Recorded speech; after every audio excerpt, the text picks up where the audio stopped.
Wah, masih semangat? Semangat! Ya, dalam pertemuan MTS kali ini kita akan membahas cara mencegah kekerasan di keluarga dan di masyarakat. Nanti ibu-ibu coba buka halaman 22. Ya, ibu kita sudah ketemu, Bu? Sudah. Nah, di situ ada cerita tentang anak tidak mau sekolah. Nih, saya tawarkan di sini, Bu, ada yang mau bacakan atau nanti saya tunjuk? Saya tunjuk aja ya, nggak ada yang mau itu.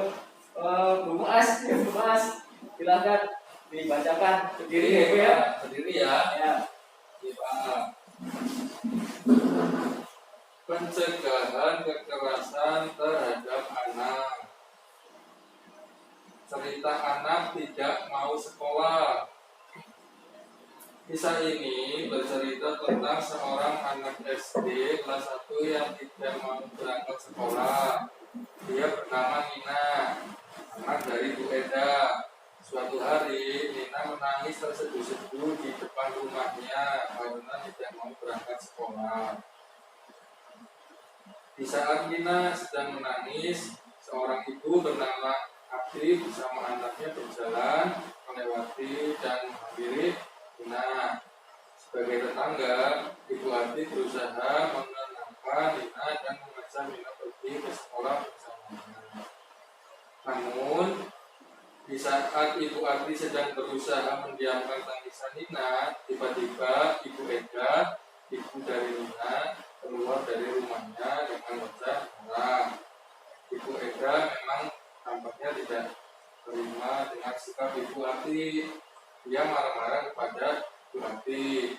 Ibu Eda menganggap perbuatan Ibu Abdi tersebut telah ikut campur dalam urusan keluarganya. Sebuah kata yang pedas keluar dari mulut Ibu Eda. Hei Ibu Abdi, ngapain ngurusin urusan anak orang? Urus saja anak ibu sendiri. Ibu Eda pun segera menarik Nina masuk ke dalam rumahnya dengan terus memarahi anaknya tersebut. Dan Ibu Abdi hanya termenung. Dia hanya bisa mengelus saja. Dalam hatinya bertanya, apa yang harus dilakukan melihat perbuatan Ibu Eda yang sering memarahi bahkan memukul anaknya itu. Itulah akhir cerita yang harus kita renungkan. Apa yang harus kita lakukan menyelesaikan perbuatan seorang ibu yang sering melakukan kekerasan terhadap anaknya. Ya, tepuk tangan buat Bu Mas ya. Terima kasih Bu Mas sudah membacakan tentang cerita anak tidak mau sekolah. Nah, yang saya akan tanyakan lagi, apakah cerita tersebut terjadi di lingkungan ibu-ibu semua? Coba Bu Ana, gimana Bu Ana? Di lingkungan keluarga, di lingkungan di tetangga saya ada ya? itu Bu Kesti biasanya suka kayak gitu. Bu Kesti ya. Terus gimana ceritanya? Bisa diceritakan? Jadi anaknya itu namanya Alves ya, itu kadang nggak mau sekolah kalau pergi tapi malah dimarahi. Iya, itu bagus. Ya udah, nggak usah. Terus gimana? Ya harusnya kan kalau menurut saya jangan dimarahi loh Pak. Oh Dia iya, nggak benar kan? benar. Harusnya dikasih tahu pelan-pelan loh biar anaknya mau sekolah, kan saya masih kecil masa nggak rajin sekolahnya gitu. Iya. Ada lagi mungkin Bu Muas? Nggak ada Pak. Ada ya. Tadi di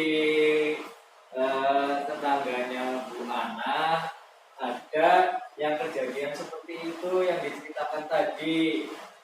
Yang akan tindakan ibu-ibu itu gimana kalau menghadapi situasi atau seperti cerita yang tadi sudah diceritakan, sikap ibu-ibu sebagai orang tuanya si Nina itu harus gimana?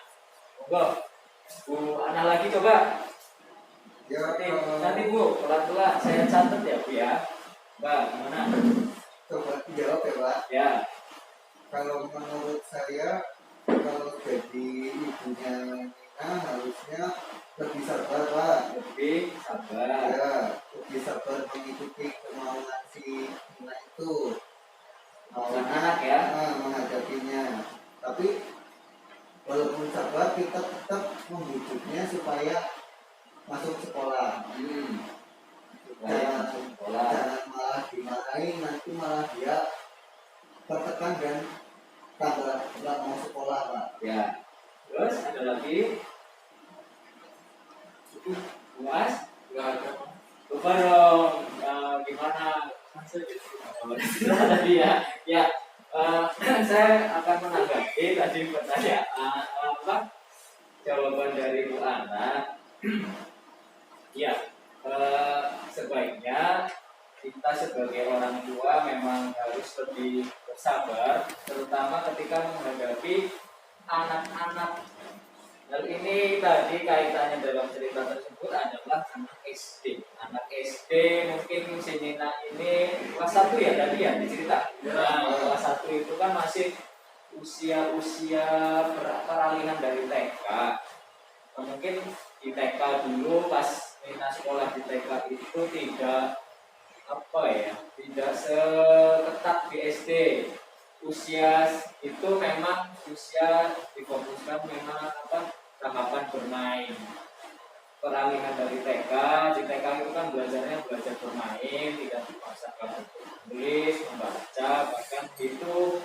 Nah, sikap dari kita sebagai orang tua ketika menghadapi situasi seperti Nina, tiba-tiba dengan tiba-tiba Nina itu nggak mau sekolah, ya kita bujuk lah, kita lebih Bu Ana tadi katanya lebih bersabar dalam menghadapi Nina itu ya, lebih bersabar, kemudian turuti kemauan yang tentunya kemauan yang memang tidak semua harus dituruti ya. Ketika dia nggak mau sekolah ternyata minta HP ya nggak bisa dituruti yang seperti itu karena belum waktunya, karena Nina kan masih kecil. Kemudian yang selanjutnya adalah pelan-pelan dalam membujuk. Nah, sekarang saya mau tanya ke Bu Muas, pelan-pelan dalam membujuk itu yang dimaksud seperti apa? Mungkin kalau anak lagi nggak pengen sekolah yang seperti tadi ya ditanyakan dulu, Pak, kenapa permasalahannya ya, terus lagi kepengen apa ya gitu, Pak. Mungkin seperti itu, Pak. Yang pelan-pelan membujuk, ditanya kenapa sih kok nggak mau sekolah ya? Iya, baru jangan langsung dimarahin, ayo sekolah, ini udah jam segini berangkat gitu, nggak bisa ya. Pelan-pelan aja. Pelan-pelan dibujuk supaya anak kita mau sekolah, terus ditanya kenapa sih nggak mau sekolah, apakah di sekolah ditakali sama temennya, mungkin sama musuhan sama temennya atau gimana kan, uang jajannya kurang mungkin gitu. Harus dibujuk secara pelan-pelan ya. Saya setuju dengan tadi yang Bu Ana sampaikan bahwa kita memang harus lebih bersabar, terutama ketika menghadapi anak-anak. Apalagi kita sebagai orang tua sudah lelah capek bekerja seharian, tiba-tiba di rumah anak rewel, nah ya Pak, Ibu, ya. Yang selanjutnya, apakah ada yang mau ditanyakan? Cukup, Pak. Cukup ya. Kalau cukup, saya harap nanti ibu-ibu dari kisah cerita Nina ini menjadi bahan bahwa bagaimana sih cara menghadapi anak yang rewel ketika tidak mau sekolah. Jangan sampai kisah yang anak tidak mau sekolah itu kita sebagai orang tua itu jangan meniru apa yang dilakukan oleh ibunya Nina. Jangan sampai dimarahi anak. Ya, terima kasih.